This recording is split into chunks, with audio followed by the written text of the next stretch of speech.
When I first went vegan, I realized the importance of protein. Okay, protein is often forgotten on a lot of vegan diets. So I thought to myself, what is something that's super nutritious, that's high in protein, but also really easy, kind of low calorie, and is there a way that we can get this with one ingredient? Yes, we can, and it's edamame. You literally just put this in the microwave or you can boil it. And what exactly is edamame? Well, it is a bean that is used to make tofu, soybean oil, soy sauce, and tempeh. It's high in fiber, which can help with cholesterol and blood sugar issues, and it also is high in protein. We definitely don't want to eat this plain. We're gonna season it with some salt, garlic, pepper, and my secret ingredient, nutritional yeast. This is a vegan staple of mine. It's high in protein, it's high in fiber. It gives it a little bit of a cheesy flavor without the actual cheese. Quick tip, get the fortified version of nutritional yeast. That way you're getting a bunch of vitamins and minerals, including B12. 2 tablespoons of this is 5 grams of protein and 2 grams of fiber, and it's only 40 calories. Sprinkle as much or as little of this as you want on there. And you can really just eat this as it is.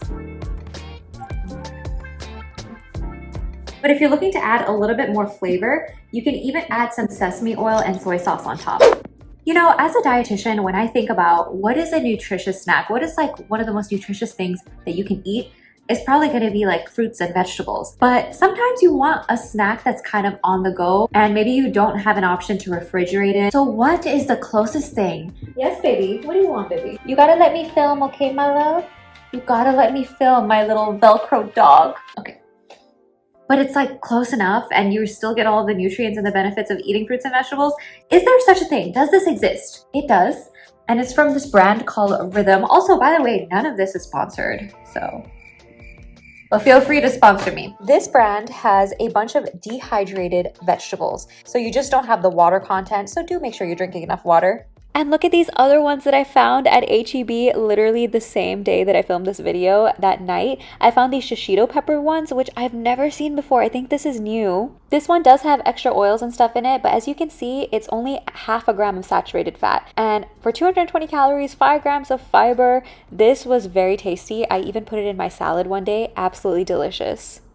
These are literally just beets, and you can verify by checking the ingredients. It just says beets. And I hate that my camera is just having so much trouble focusing lately. But to make it more of a balanced snack, we definitely want to pair these fiber-rich carbohydrates with some protein. What's something that has protein that would go well with this? I think hummus. And you can totally just, buy your own hummus at the store. But I'm going to show you real quick how to make hummus. It's so simple, so easy. You will need a food processor. If you don't have one, you should definitely get one. It's so worth the investment. I will link the one that I use in the description box down below. Now, instead of going with your basic chickpea kind of hummus recipe, I'm gonna be using white beans instead of garbanzo beans because white beans are super high in potassium, they're high in fiber.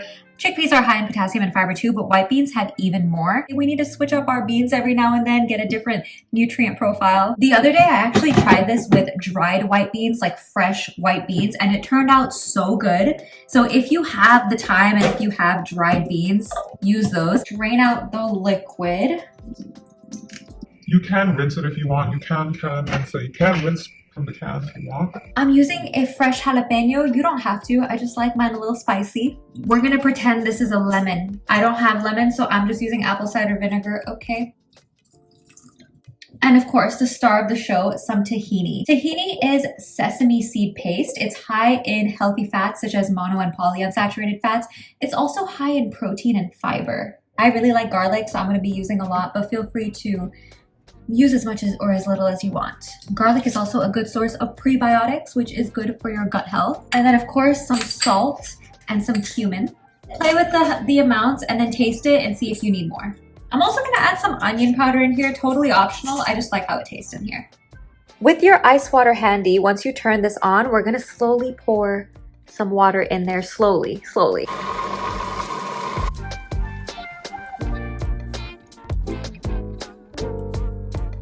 Also, don't worry if yours also came out slightly liquidy like mine. It does thicken up in the fridge.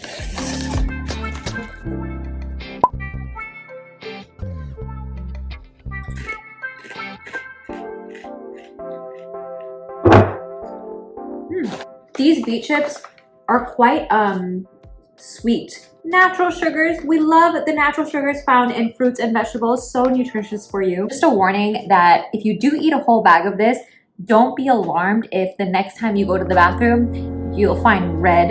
You're not bleeding. You just ate a lot of beets. No need to be alarmed. We're gonna go a little bit off script because I just got another idea and I can't believe I didn't plan to mention it in this video. It's gonna be strange, okay? You guys are all gonna think I'm weird. Ethan Chlebowski, I hope I pronounced his last name correctly. He should be getting full credit for this idea, not me, because he mentioned this once and I cannot stop eating it. Some of you might already know where this is going. Some of you are gonna be shocked at what I'm about to say. We're gonna take some peanut butter and some pickled onions and some bread or toast. I'm using the Sara Lee 45 calorie one. And make yourself a delicious peanut butter pickled onion sandwich. Have you had this before? Let me know below. Sometimes I even add nutritional yeast to this. It just boosts the protein. And the reason I like this as a dietitian is because we're skipping out on that jelly, which can be quite high in added sugars, some of them. And we're adding some onions, which are a great source of prebiotics, which is so beneficial for your gut health. Think about prebiotics as the fuel for the good bacteria in your gut so that the good bacteria can thrive. It's like the food for the good bacteria. And it's also just so easy to make. Cheers.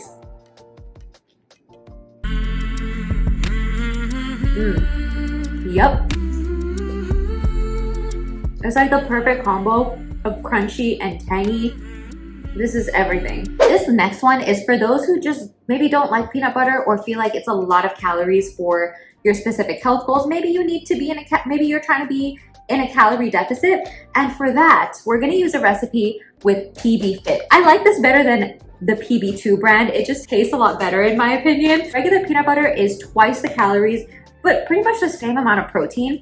Pbfit is basically just defatted peanut butter powder. So they just take out the fat content, they powder it down. You're not really losing any nutrients at all. You're still getting 2 grams of fiber and 9 grams of protein per serving. And all we're gonna do for this recipe is take some frozen banana, fresh or frozen strawberries, milk of your choice. I really like this brand of unsweetened soy milk. This has 7 grams of protein per cup. So we're getting an additional source of protein plus some healthy fats here with the mono and polyunsaturated fats. And then we just blend. My bad, I forgot the part where I added about 2 tablespoons of Pbfit. And don't believe the hype about how adding bananas to your smoothies destroys the antioxidants in the smoothies. Not true. Refer to Dr. Ids for more information on that. If you have more time, you can also add some spinach bombs to your smoothie to even bump up the nutrition even more. I basically just blended up some spinach with some soy milk, and you can put that in your smoothie as well for some more antioxidants, fiber, and potassium.